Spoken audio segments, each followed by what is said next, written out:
ഇവാഞ്ചലിയും അനുദിന സുവിശേഷ വിചിന്തനം. ഈശോ മിശിഹായ്ക്ക് സ്തുതിയായിരിക്കട്ടെ. സെപ്റ്റംബർ 27 ആണ്ടുവട്ടത്തിലെ 25 വാരം ശനിയാഴ്ച, വിൻസെൻ്റ് പോളിൻ്റെ തിരുനാൾ. ഇന്ന് നമ്മൾ വായിച്ചു കേൾക്കുന്ന വചനഭാഗം ലൂക്കായുടെ വിശുദ്ധ സുവിശേഷത്തിൽ 9 അധ്യായം 43 മുതൽ 45 വരെയുള്ള തിരുവചനങ്ങൾ. കർത്താവിൻ്റെ ലൂക്കായുടെ സുവിശേഷത്തിൽ രേഖപ്പെടുത്തിയിരിക്കുന്ന രണ്ടാമത്തെ പീഡാനുഭവ പ്രവചനമാണ് നമ്മൾ ഇന്ന് ധ്യാനിക്കുന്നത്. ഈ പീഡാനുഭവ പ്രവചനത്തിന് 3 ഭാഗങ്ങളാണുള്ളത്.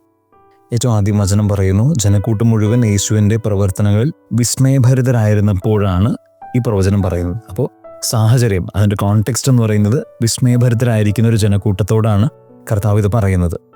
രണ്ടാമത്തേത്, കർത്താവ് ആ പീഡാനുഭവ പ്രവചനം എന്താണോ താൻ സഹിക്കാൻ പോകുന്ന പീഡാനുഭവത്തെക്കുറിച്ച് പറഞ്ഞു കൊടുക്കുന്നുണ്ട്. മൂന്നാമത്തെ ഭാഗം എന്ന് പറയുന്നത് വചനം കൃത്യമായിട്ടും രേഖപ്പെടുത്തുന്നുണ്ട്. അവിടെ കൂടിയിരിക്കുന്നവർക്ക് ആ വചനം മനസ്സിലാക്കാൻ കഴിഞ്ഞില്ലെന്നാണ് പറയുന്നത്. അവർക്ക് മനസ്സിലാക്കാൻ സാധിക്കാത്തക്ക വിധം അത് അത്ര നിഗൂഢമായിരുന്നു എന്ന് പറയുന്നുണ്ട്.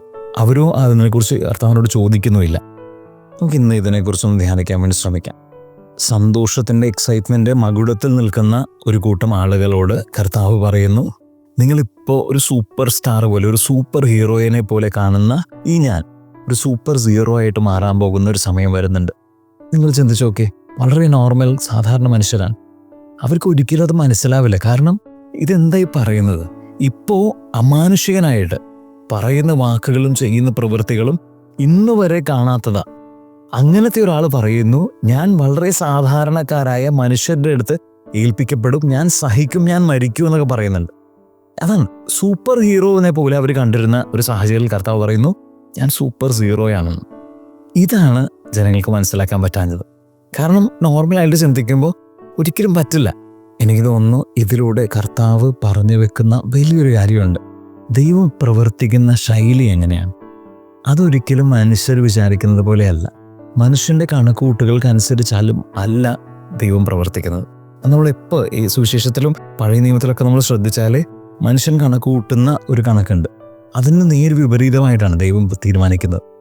മോശയെ തിരഞ്ഞെടുക്കുന്നതാണെങ്കിലും ദാവീദിനെ അഭിഷേകം ചെയ്യുന്നതാണെങ്കിലും ഏതൊരു വചനഭാഗത്തിലും ആൾക്കാർ വിചാരിക്കുന്നതനുസരിച്ചല്ല, അതിൽ നേരെ ഓപ്പോസിറ്റായിട്ട് പ്രവർത്തിക്കുന്ന ഒരു ദൈവമുണ്ട്. അതിനാൽ ദൈവം നമുക്ക് പറഞ്ഞു തരുന്ന ഈ നോർമൽ ചിന്തയിൽ നിന്നും അതിനെ അതിലംഘിച്ച് കൊണ്ട് ദൈവം എങ്ങനെ പ്രവർത്തിക്കുന്നത് മനസ്സിലാക്കാൻ വേണ്ടി നമ്മളോട് ആവശ്യപ്പെടുന്നുണ്ട് കർത്താവ്. ഇന്ന് ഈ വചനത്തെക്കുറിച്ച് ധ്യാനിക്കുമ്പോൾ നമുക്ക് കർത്താവിൻ്റെ ആ ഒരു ചിന്തയെക്കുറിച്ച് തന്നെ മനസ്സിലാക്കാൻ വേണ്ടി ശ്രമിക്കാം. എൻ്റെ ജീവിതത്തിലും സന്തോഷത്തിൻ്റെയും വിജയങ്ങളുടെയും നിമിഷങ്ങൾ ഉണ്ടാകുമ്പോൾ ഞാൻ ഒരിക്കലും മറന്നു പോകരുത്. ഇതെല്ലാം കൈവിട്ടു പോകുന്ന ഒരു തകർച്ചയുടെ, ഒരു താഴ്ചയുടെ, ഒരു വീഴ്ചയുടെയൊക്കെ നിമിഷം എൻ്റെ ജീവിതത്തിൽ സാധ്യതയുണ്ടെന്നുള്ള കാര്യം മറന്നു പോകരുത്. കർത്താവ് അതാ പറഞ്ഞു വെക്കുന്നത്. പലപ്പോഴും വലിയ സന്തോഷത്തിൻ്റെയും വിജയങ്ങളുടെയും നിമിഷങ്ങളിൽ നമ്മൾ അതിൽ മാത്രം മുഴുകി നിൽക്കുമ്പോൾ എവിടെയോ നമ്മൾ കണ്ണ് അടച്ചാണ് ജീവിക്കുന്നത്. ഇന്ന് കർത്താവ് നമ്മളോട് പറഞ്ഞു വയ്ക്കുന്ന ഏറ്റവും പ്രധാനപ്പെട്ട ഒരു കാര്യം ഇതാണ്. നിൻ്റെ ജീവിതത്തിൽ എപ്പോഴും ഒരു സ്ട്രെയിറ്റ് ലൈൻ തന്നെ വേണമെന്നൊരു നിർബന്ധമില്ല. ഏറ്റക്കുറച്ചിലുകൾ ഉണ്ടാവും. അതാണ് ദൈവത്തിൻ്റെ ശൈലി, പ്രവർത്തന ശൈലി, മോഡ് ഓഫ് ഓപ്പറേഷൻ. കർത്താവിൻ്റെത് അങ്ങനെയാണ്. ഇന്ന് ഈ വചനത്തെക്കുറിച്ച് ധ്യാനിക്കുമ്പോൾ നമുക്ക് ആത്മാർത്ഥമായിട്ട് പ്രാർത്ഥിക്കാം. ദൈവമേ, എൻ്റെ ജീവിതത്തിൽ എൻ്റെ മുൻപിൽ കർത്താവ് കാണിച്ചു തരുന്ന ഒരു കാര്യമുണ്ട്. അത് ഈ ഏറ്റക്കുറച്ചിലുകളാണ്. സൂപ്പർ ഹീറോ ആണെന്ന് ആൾക്കാർ വിചാരിച്ച ആ ക്രിസ്തു തന്നെ പറയുന്നു, ഞാൻ സൂപ്പർ ഹീറോ ആണെന്ന്. അതുപോലെ എൻ്റെ ജീവിതത്തിലും ഞാൻ നേട്ടത്തിൻ്റെ നിമിഷങ്ങൾ പോലും ഞാൻ ദൈവത്തോടൊന്നും ചേർന്നുകൊണ്ട് കർത്താവെ, ഒരു പരാജയം എൻ്റെ ജീവിതത്തിൽ വന്നാൽ അതും സ്വീകരിക്കാനുള്ള കൃപ തരണമെന്ന് ആ ഒരു മനോഭാവത്തോടെ ആയിരിക്കാൻ വേണ്ടി ശ്രമിക്കാം. ഏറ്റവും നല്ല ഉദാഹരണം എന്ന് പറയുന്നത് പഴയ നിയമത്തിലെ ജോബാണ്. ജോബ് തൻ്റെ ജീവിതത്തിൽ തനിക്ക് വലിയ അനുഗ്രഹങ്ങൾ കിട്ടുമ്പോൾ സന്തോഷത്തോടെ ദൈവത്തിന് നന്ദി പറയുമായിരുന്നു. തൻ്റെ ജീവിതത്തിൽ പിന്നെയും പിന്നെയും നഷ്ടങ്ങൾ വരുമ്പോൾ തൻ്റെ സമ്പത്ത്, തൻ്റെ സ്വത്ത്, തൻ്റെ മക്കള്, കുടുംബം, ഭാര്യ വരെ ഉപേക്ഷിച്ചു പോകുന്നു, ശരീരം വ്രണങ്ങൾ കൊണ്ട് നിറയുന്നു.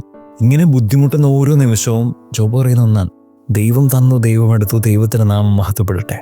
എനിക്ക് തോന്നുന്നു ആ ഒരു കോൺസ്റ്റന്റ് ആറ്റിറ്റ്യൂഡ് അത് നമുക്ക് ഉണ്ടാകാൻ വേണ്ടിയിട്ടുള്ള ആ ഒരു കൃപയ്ക്ക് വേണ്ടിയിട്ട് നമുക്ക് പ്രാർത്ഥിക്കാം. ദൈവം നമ്മളെല്ലാവരെയും സമൃദ്ധമായിട്ട് അനുഗ്രഹിക്കട്ടെ.